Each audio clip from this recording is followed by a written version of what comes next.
Nós vamos passar agora para a meditação da palavra de Deus. Esse é um tempo muito oportuno e muito especial para celebrarmos Domingo de Ramos, não é? Algumas pessoas pensam que esse calendário litúrgico pertence à Igreja Romana, à Igreja Católica Apostólica Romana. Não. Toda a cristandade no mundo tem um calendário cristão, que começa lá no ciclo do Natal, com os domingos que antecedem o Natal, que são chamados de adventos. Primeiro domingo de advento, aí começa o ciclo, nosso ano cristão começa ali. Então, nós estamos celebrando datas, e nós não podemos nos esquecer delas. Esse é um domingo chamado Domingo de Ramos, que é o domingo que antecede a entrada de Jesus em Jerusalém. Na verdade, antecede o domingo da ressurreição, antecede a sexta-feira da paixão, e Domingos de Ramos é a entrada de Jesus, que a gente chama de entrada triunfal dele, em Jerusalém. E ele é de extrema importância no nosso calendário cristão. Jesus fez isso intencionalmente para que nos lembrássemos dele. E eu quero que a gente tenha um tempo de reflexão sobre esse tema. E eu chamei o sermão de Celebrando o Messias de Deus. E eu quero ler com vocês, lá no Evangelho segundo São Mateus, o capítulo 21, de 1 a 11. São 11 versos. Pega a sua Bíblia ou acompanha pelo telão aí que vai aparecer. Mas eu quero que você leia. Eu lerei da Almeida século 21. E eu quero que você acompanhe aí com sua Bíblia ou no telão. O nosso telão é Nova Versão Internacional, é NVI, viu? Então vamos lá ler as Escrituras Sagradas. Mateus 21, de 1 a 11. Diz assim a palavra do Senhor. Quando se aproximavam de Jerusalém e chegaram então a Betfagé, ao Monte das Oliveiras, Jesus enviou então 2 dos seus discípulos e disse a eles: Ide ao povoado que está diante de vocês, e logo encontrarão uma jumenta amarrada e um jumentinho com ela. Desamarrai-a e trazei-os os 2 a mim. E se alguém vos disser alguma coisa, respondei: o Senhor precisa deles, e logo os enviará de volta. Isso aconteceu para que se cumprisse o que havia sido dito pelo profeta lá em Zacarias 9:9. O versículo 5 é a citação do Zacarias 9:9. Dizei assim à filha de Sião. A filha de Sião é Jerusalém: eis que o teu rei vem a ti. Ele vem humilde, montado num jumentinho, num jumentinho, cria de animal de carga. Aí então os discípulos foram obedientes e fizeram exatamente como Jesus lhes ordenara. Trouxeram a jumenta e o jumentinho e puseram sobre eles os seus mantos. E Jesus montou sobre eles. E a maior parte da multidão estendeu os seus mantos pelo caminho. E os outros cortavam ramos de árvores, de palmas, e os espalhavam pelo caminho. E as multidões, tanto as que iam adiante dele, como as que o seguiam, clamavam em alta voz: Hosana ao filho de Davi, bendito o que vem em nome do Senhor, Hosana nas alturas. Então, quando Jesus entrou em Jerusalém, toda a cidade se agitou, estava em alvoroço. E a cidade começou a perguntar: quem é esse?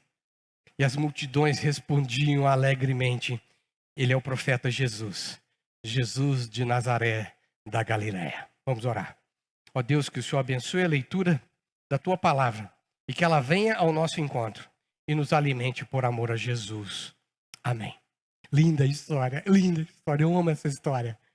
E eu queria só, antes de começar a pensar no texto, pensar que nós ainda estamos em quarentena.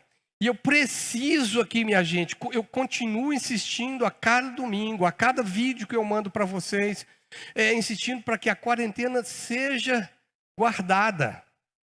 para evitar a proliferação. Nós temos que fazer a nossa parte. Nós oramos pedindo a Deus que com sua mão forte repreenda a ação desse vírus. Mas eu tenho que fazer a minha parte. Deus sempre nos chama pela corresponsabilidade para com os seus atos e para com os nossos atos também precisamos ser responsáveis. Eu não posso esperar de Deus uma ação se eu não faço a minha parte. Você entende? Então, eu preciso sim, com fé e confiança nesse Deus que é sempre bom. O Deus é o Deus sempre bom. Que a gente pensa assim, Deus é bom só quando as coisas estão boas. Não. Deus é o Deus sempre bom. Ele é bom nas tempestades e é bom também nas bonanças. Ok? Ele que controla toda a história, inclusive em tempos de pandemia. Deus não perdeu o controle dessa situação. Nós cremos assim, nós pregamos assim de púlpito, mas aqui para mim, nós precisamos viver assim, na confiança de que Ele tem o controle sobre todas as coisas. Nós vamos continuar em quarentena, na confiança do Deus bom que cuida de nós, mas fazendo a nossa parte. E o conselho até já, vocês viram antes um pouco de começar o culto, o conselho determinou, seguindo as instruções das autoridades, que nós continuemos em quarentena. Não haverá cultos físicos ainda, nem esse domingo. Com certeza no domingo que vem, que é o domingo de Páscoa, não teremos culto com o povo aqui, tomando Santa Ceia, tomando um café da manhã como a gente faz. Meu coração até bate, fica tenso pensando nisso. Oh meu Deus, mas nós vamos celebrar. Gente, acabou essa história, nós vamos ter uma grande celebração aqui na igreja. Vamos fazer isso? Vamos? Nós vamos combinar uma grande celebração aqui na igreja, uma grande festa para celebrar o fim dessa quarentena. Mas por enquanto, nesses tempos, nós estamos ainda fazendo a nossa parte. E nós como igreja, como instituição, estamos fazendo isso também. Por isso que nesses tempos de quarentena, nós precisamos nos achegar mais perto de Deus, em oração, leitura da Bíblia, também nas relações familiares, para que elas se tornem algo mais relevante. Muitas vezes a gente deixou esquecido essas relações, elas precisam voltar a ser prioridade na vida da gente. Deus está permitindo esse tempo, inclusive com as nossas crianças dentro de casa, confinadas dentro de casa, que é uma loucura, Está permitindo esse tempo para amadurecimento nosso, para que nós renovemos a nossa crença de que Ele está controlando e nos dando um tempo bom para renovar, inclusive, as nossas relações. Bem, vamos dar sequência aqui a esse tema do tema de hoje, porque ele vai encaixar exatamente no tempo que nós estamos vivendo. A entrada triunfal de Jesus, esse chamado Domingo de Ramos, ele é cheio de significados. É um domingo que nós temos que prestar atenção. É um dia importante, tem que ser relembrado. E aqui, esse sentimento do triunfo de Jesus entrando em Jerusalém, nós não podemos perder, mesmo que na história que nós já temos aqui, ela já mostrou que Jesus foi preso na quinta noite, foi na sexta-feira crucificado, morreu, foi sepultado e ressurge no domingo pela manhã. Nós sabemos disso. E logo depois ele vai ser assunto aos céus, e de onde está e de onde virá para julgar os vivos e os mortos. Essa é a nossa crença. Nós sabemos que o triunfo de Jesus não pode ser medido com esse tempo único ou exclusivo que ele passou entre nós, mas ele é importante demais. Por isso que cada ato da história ele é significativo, porque Jesus vai cumprir toda essa saga, cumprir todo esse plano num tempo ainda por vir, quando ele há de voltar. E ele voltará como prometeu, como sempre faz. Ele cumpre aquilo que promete. Então eu tenho que entender que esse sentimento de triunfo, ele precisa existir. Jesus entra em Jerusalém, uma semana antes da Páscoa. Alguns disseram para ele assim, que tolice, Jesus, que tolice. Não. Ele tinha o controle, inclusive, da história. Lembra um pouquinho antes. Se você olhar a história um pouquinho antes, Jesus, ele entra em Jerusalém, mas antes de entrar, logo na sequência desse domingo, antes um pouquinho, ele ressuscita Lázaro, você lembra? E lá em João 11:53 diz assim que eles decidiram matar Jesus. Os fariseus e os mestres. Naquele dia em diante, eles resolveram tirar a vida, porque Jesus ressuscitou Lázaro, fez uma série de milagres, e mais difícil ainda, era lá em João 12, 19, vai dizer assim, que mesmo o povo querendo matar, mesmo o povo querendo conter Jesus, eles disseram assim uns para os outros, olha lá, não conseguimos nada, olhem como o povo vai sempre atrás dele, porque ele era o Messias, sempre foi o Messias e sempre será o Messias. E sobre esse dia glorioso dele ter entrado, ele está lá, né? Ressuscitou Lázaro, fez um milagre com 2 cegos em Jericó, ele vem trazendo a multidão consigo, e ele entra em Jerusalém, aclamado Rei dos Judeus. Esse senso de triunfo nós precisamos guardar. E eu queria, de forma prática, dizer 3 coisas para você sobre esse texto. Uma delas é a necessidade de oferecermos a Deus os nossos serviços e bens, como fez o dono daquele jumentinho. Um outro mais reflexivo, esse é mais prático, esse mais reflexivo, é compreender o caráter messiânico de Jesus, ou seja, ele sabia quem ele era, o que ele veio fazer, e isso é importante para mim e para você, para a minha fé hoje, para a sua fé hoje, inclusive em tempos de pandemia. E por último, quero falar como que a multidão reage, e como que nós somos parecidos com essa multidão. Então, a primeira coisa que eu queria falar dessa forma prática é que a obediência, não só do dono do jumentinho, mas também dos discípulos, é sensacional, minha gente. É sensacional. Aqui, eu fico imaginando Jesus chamando os 2 discípulos, nós não sabemos quem são, e falando assim, vocês vão lá, pegam uma jumentinha que está amarrada. Tem dono. Vocês vão lá e pegam. Aí lá vão os 2. E aí, e se chegar lá, e o dono estiver lá, se estiver lá e vai estar, você diz assim, o Senhor precisa deles. E vai devolver. Gente, imagina você. Se fosse hoje, não seria um jumentinho, mas talvez seria o seu carro. Se alguém pegar, me presta a chave porque o senhor precisa dele. Nós somos muitos, nós, né, somos muito preocupados, e nós não vamos acreditar num negócio desse, vamos achar que é golpe.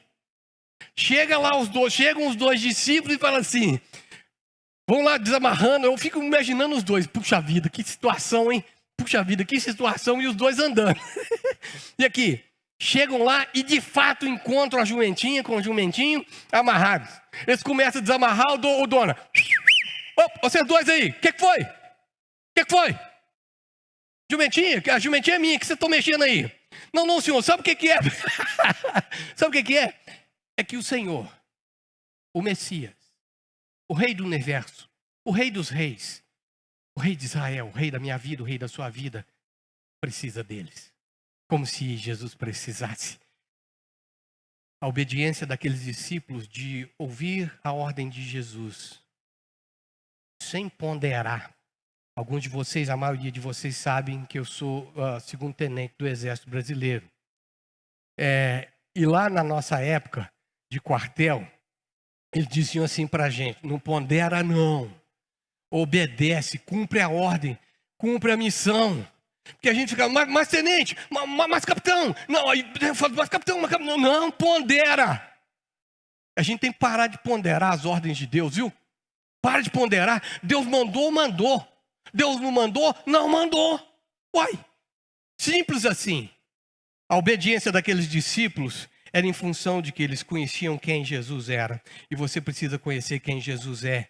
Ouvir as suas palavras e obedecê-las e segui-las. Fazendo assim, você construirá a sua vida sobre a rocha. E vindo as tempestades, vindo as pandemias, vindo a situação que vier, essa casa não cairá, não sucumbirá, porque ela foi construída na obediência à palavra de Jesus. Mas também eu tenho que ter a obediência do dono do jumentinho. Só pode ter sido um convencimento explícito do Espírito Santo de Deus que falou com ele assim, deixa levar. Esse povo é povo de bem. Eles vão devolver. E esse senhor que eles estão falando, certamente os 2 devem ter falado, Jesus, é o Jesus, o Galileu, aquele Nazareno, que ele vai agora a Jerusalém e vai entrar. E eu acho que talvez eles tivessem dito assim, e ele vai cumprir aquilo que o profeta disse em Zacarias 9:9. É isso que é lindo. É isso que é lindo. Aqui, você precisa ter a mesma obediência dos discípulos, de ouvir o que Deus falou, que Jesus falou, e obedecer sem ponderar. Ou para, sou, obedece. Obedece. Está escrito? Obedece. E ter a mesma obediência do dono do jumentinho, sabendo que é para serviço do rei, os meus bens são dele. E aqui, você fazendo isso nessa obediência, você vai receber a fala de Jesus, a fala de Deus, lá descrita também em Mateus 25:21, que diz assim: se você terminar isso tudo, né? Fizer tudo conforme a palavra do Senhor, você vai chegar, o Senhor Deus vai dizer assim para você, e é para você: servo bom, muito bem, servo bom e fiel. Você foi fiel no pouco, sobre o muito te colocarei. Entra no gozo do seu Senhor. Entra no gozo de Deus. Aqui eu queria que todos vocês ouvissem isso da boca de Jesus, lá naquele tempo quando nós iremos prestar contas a Ele. Por isso eu quero desafiar você a ter essa obediência, essa disponibilidade para servir o rei. Aqui, presta atenção. E eu tenho dito aqui nessa igreja um monte de vezes. Se você está ouvindo a primeira vez, pega isso, anota isso. Isso não é meu, isso não foi coisa que eu inventei, não. Mas é coisa que Deus tem colocado no coração de muitos homens e mulheres pelo mundo afora. Servir a Deus com seus 3 T's. O povo da missional sabe, vai repetir de cor. Tenho certeza, vai repetir de cor. Os 3 T's são tempo, talento e tesouro. Você precisa servir a Deus com o seu tempo, dedicar tempo. O tempo não é seu, Deus te deu tempo para você, para suas coisas, para o seu trabalho, para o seu lazer, para sua família, mas Ele também te deu tempo para Ele, para o seu serviço a Ele. Você precisa colocar os seus talentos ao serviço de Deus. E hoje, por exemplo, eu vou falar aqui lá de casa, vi a Juliane, a Vivian e a Aline trabalhando para que as nossas crianças recebessem material online com o talento que elas têm. Que coisa linda! E a gente tem que colocar o nosso talento ao serviço de Deus. E por último, o nosso tesouro aqui. O seu tesouro, você recebeu da mão dele. Ouviu? Não, isso não é seu, não. O rei Davi, quando ele recebe a doação do povo para a construção do templo, ele diz assim: não, isso tudo que nós estamos te dando é porque das tuas mãos nós recebemos. Você precisa entender que até o seu salário hoje, seu trabalho hoje, a sua empresa hoje, é Deus que te deu. Honre com os seus bens. Honre a Deus com os seus bens. Nesse tempo eu falo aqui para o nosso povo e é para você ouvir. É tempo de não parar de dizimar, não parar de ofertar, não parar de contribuir. No final do culto, colocaremos também a conta bancária da igreja, porque é a única forma que a gente tem de ter o dinheiro para continuar pagando as nossas contas.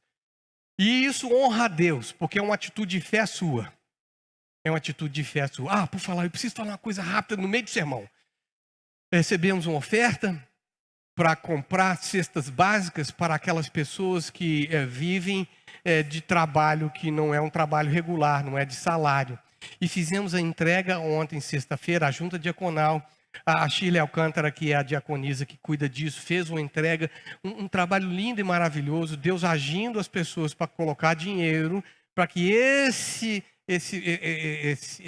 material, né, que é um sacolão e uma cesta básica, chegassem à casa daqueles que mais precisam. Olha que coisa linda, usando os nossos tesouros. Por isso que a gente não pode parar de ofertar. Bem, eu vou fechar essa primeira parte prática da obediência e da disponibilidade a serviço de Jesus. Eu quero passar para a segunda etapa, que é: Jesus sabia muito bem o que ele estava fazendo indo para Jerusalém. Como eu disse a vocês, esse caráter messiânico, o que é o caráter messiânico? Jesus tinha consciência de quem ele era. Ele, como eu orei no início, ele veio ao mundo, encarnou, nascido do ventre de uma moça, virgem, foi concebida pelo poder do Espírito Santo de Deus, nasceu, Nasceu banguelo, careca, chorando, mamando no peito. Você entendeu? Menino dependente da mãe dele, do pai dele, o seu José, o carpinteiro de Nazaré. Vocês estão entendendo como é que é o processo de Deus em trazer esse menino para a realidade? Esse menino cresce, cada passo que ele dava, cada direção que ele seguia, ele sabia para onde ele estava indo. Não, Deus não entrou em Jerusalém não percebendo o momento político, uma ação ingênua dele. Não, ele planejou tudo, porque ele tinha uma missão e um propósito. Aqui, como eu e você, temos uma missão e um propósito também. Mas ele tinha essa consciência e você precisa ter a mesma consciência.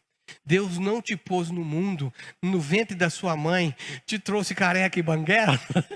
Não foi à toa para você chegar hoje e não saber o que está acontecendo na sua vida. Não tem um plano. Deus tem um plano para você, meu querido. Deus tem um plano para você, minha querida. Um plano onde até os seus erros e até os seus acertos estão na contabilidade do Deus que te ama profundamente e tem um objetivo para a sua vida. Você é peculiar, é ímpar, é único.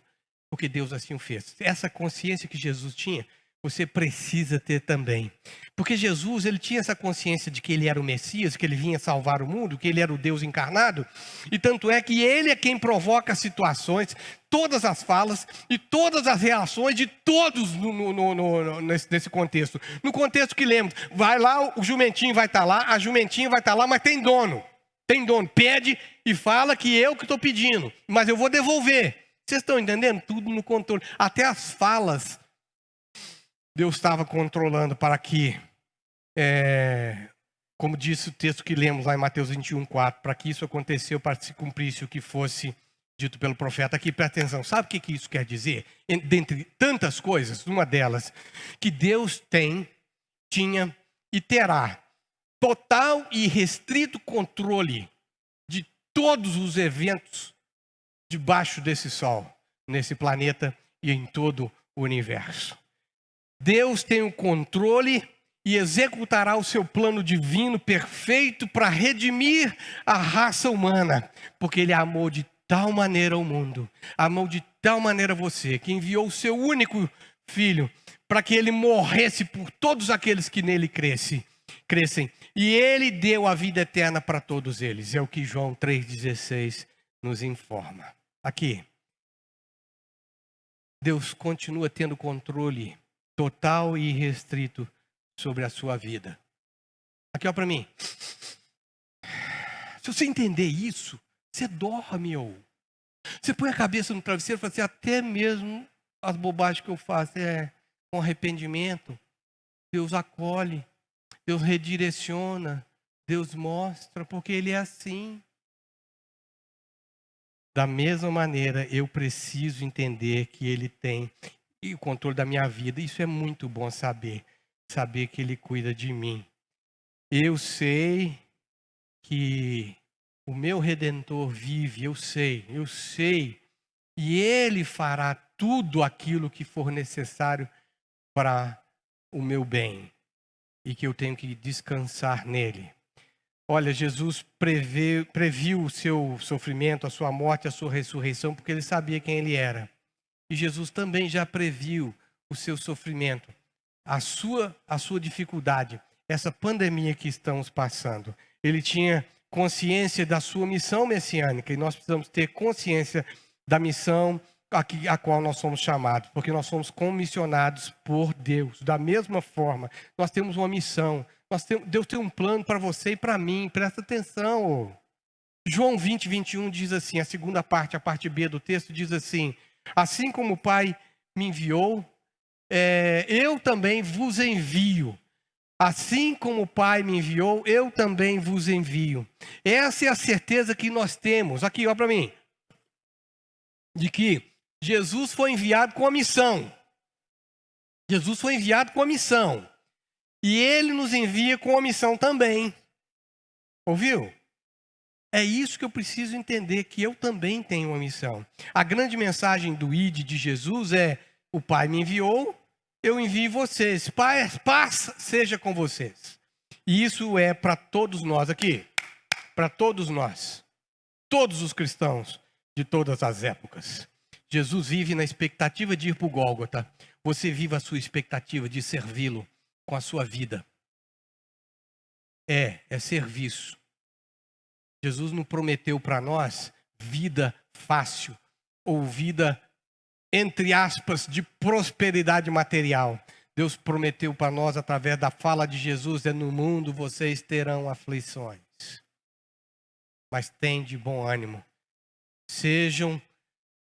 Vocês sejam levados para cima, para um ânimo novo, porque Ele venceu o mundo e Ele disse isso. E mais ainda, se você está achando que servir a Deus essa coisa do bem bom, mar de rosa, você não entendeu nem o chamado de Jesus lá em Mateus 16, 24, que diz assim: aquele que quer ser meu discípulo, que quiser me seguir, ele tem que primeiro me seguir, tomar a sua cruz e fazer com que a sua vontade seja negada. Eu vou ler o versículo então para que a gente fale bem na sequência que Jesus falou. Se alguém quiser ser meu discípulo, negue-se a si mesmo, tome a sua cruz e siga-me. Então, essa é a nossa certeza, que teremos luta. Mas temos que ter a certeza que nada é em vão. Pandemia e terror que está generalizado por aí, nada é em vão. Estamos passando por esse momento, sim, e muitas vezes não estamos nem acreditando que estamos vivendo isso. Mas nós estamos vivendo porque Deus nos convidou a passar por esse tempo. Ele fala: vamos passar por isso, vem, que vai passar pelo vale sombrio, pelo vale da sombra da morte, mas não se atemorizem, eu estarei com vocês. Bem, por último, é a reação da multidão. E nós gostamos sempre de ler os textos bíblicos e buscar que eles sejam a nosso favor. Aqui, deixa eu te dar uma ferramenta de interpretação, principalmente da teologia missional. Toda a leitura das Escrituras é contra você.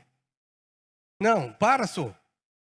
Você é sempre o pecador, você é sempre o ímpio. Você tem que entender que Deus está tratando de você pela sua palavra santa.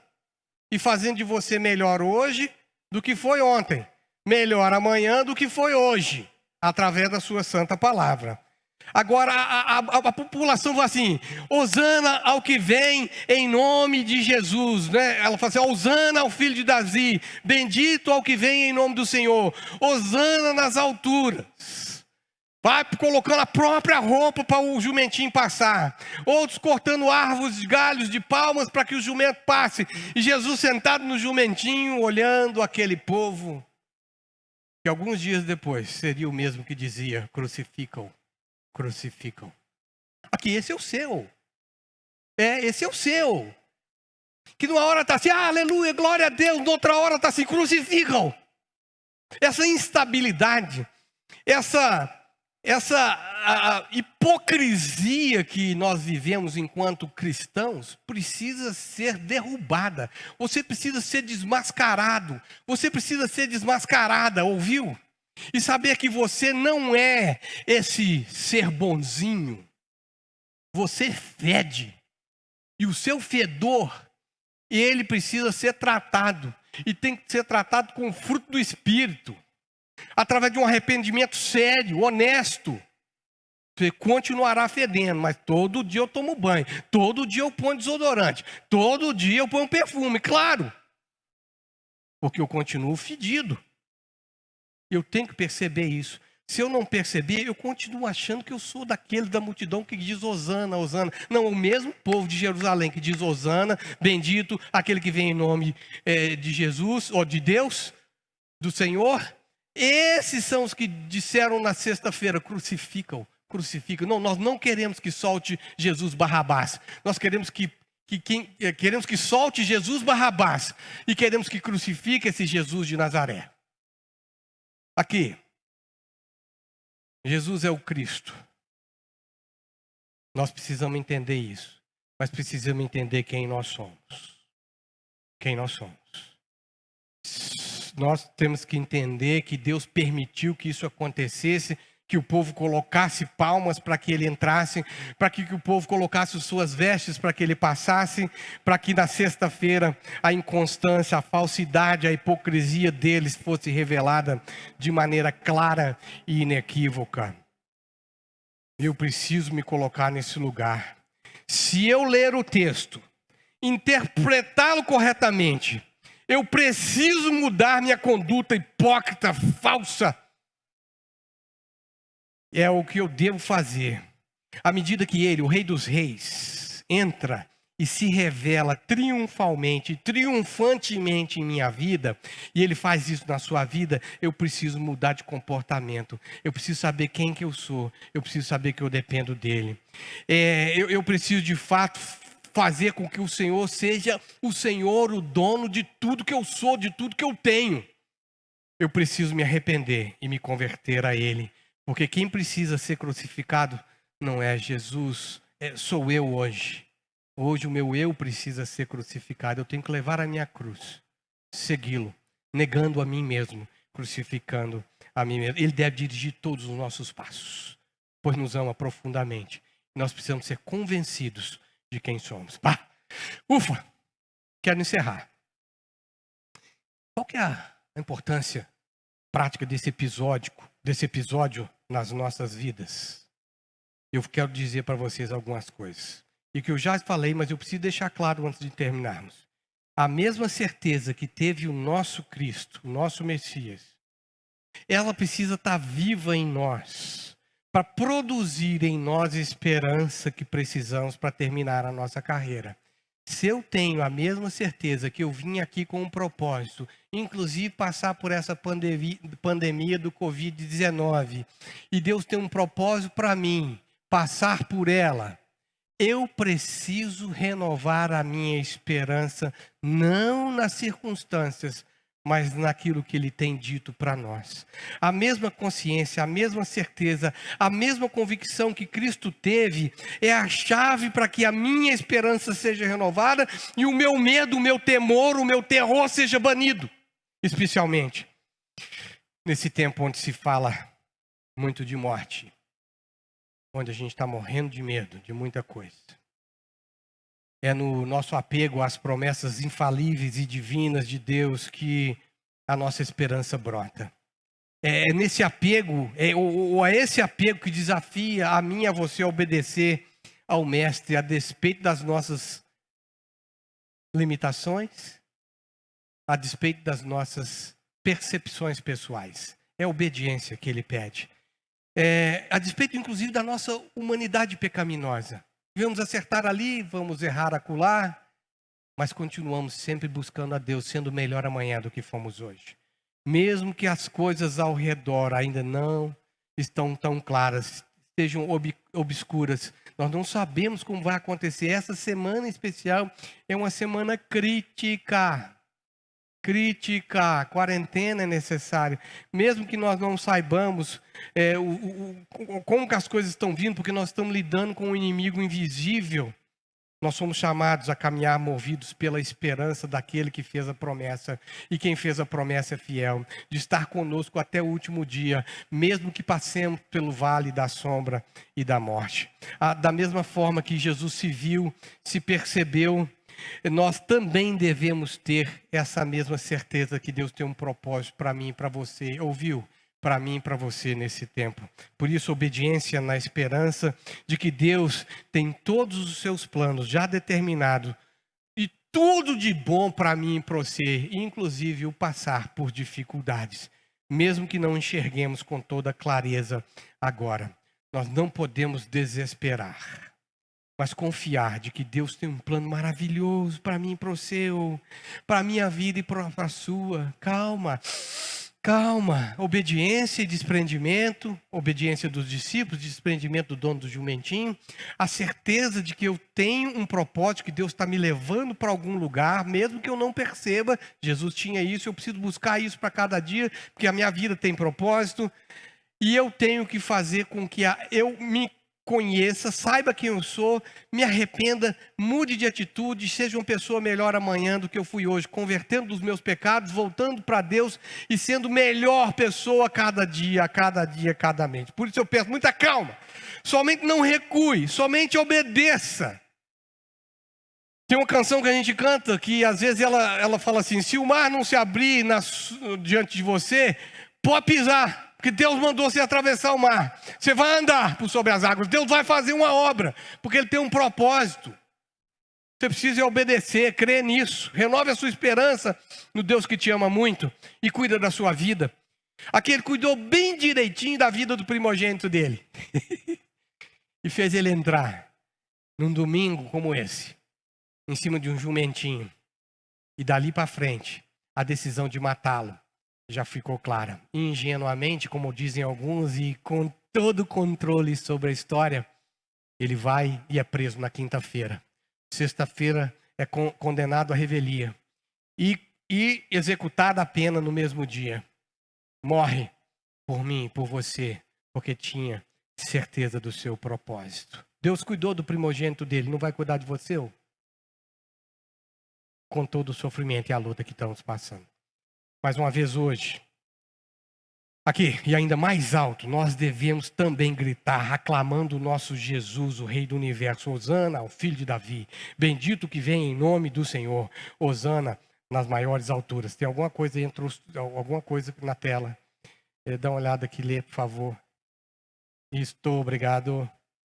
Então é o seguinte, assim, mais uma vez hoje, ainda mais alto, nós devemos também gritar, aclamando o nosso Jesus, o Rei do Universo. Hosana ao Filho de Davi, bendito que venha em nome do Senhor. Hosana nas maiores alturas. E que Ele venha, e que Ele entre triunfalmente em nossas vidas. Por isso nós precisamos ter o coração pronto, para que Ele entre e mude, e nos transforme, e nos faça melhor. Vamos adorar e salmodiar ao Rei, na sua ascensão triunfal na nossa existência. Vamos orar? Ó Deus, eu peço ao Senhor, em nome de Jesus, por graça e misericórdia, que o Senhor aplique essa palavra para nós no dia de hoje. E que seja para a glória do Senhor aquilo que nós recebemos. E seja para a nossa alegria aquilo que nós recebemos. Portanto, abençoa-nos, guarda-nos, protege-nos, livra-nos do mal, por amor a Jesus, teu Filho, nosso irmão mais velho, no nome de quem oramos. Amém.